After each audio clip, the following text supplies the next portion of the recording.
Sino na naman dito ang kumain na hindi naghugas? Simpleng pagpatay sa mga ilaw, hindi ba ninyo magawa? Nilalangaw na naman ang mga plato dito. Anong oras na lang ang mga tao dito nakahilata pa?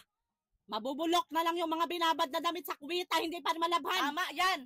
Ngayon lang kayo babangon kapag makaluto na tayo ng ulam. Hihintayin nyo na lang talaga na pagsilbihan kayo. Hirap na nga tayo mag-budget sa mga gastusin dito sa bahay. Ang mga kasama mo magpabigat pa sa'yo. Ang mga dumi sa mga pets sa labas. Ako pa ang magliligpit, paalaga-alaga kayo sa mga pets tapos hindi kayo marunong mag-asikaso. Ang mga lagayan dito sa tubig, nilulumot na. Saka lang kayo makaisip maglagay ng tubig sa rep kapag ka mauuhaw na kayo. Maghahanap ng malamig. Sige, wag pa kayo magsipagbangon dyan. Sisilaban ko talaga kayo. Wag nyo talaga ako subukan ngayong araw na ito. Lunes na Lunes talaga gagawan tayo ng kasalanan sa mga tao dito. Imbis na hindi tayo gusto magsermon pag Lunes.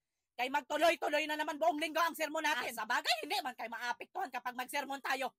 Baliwala man lang sa inyo.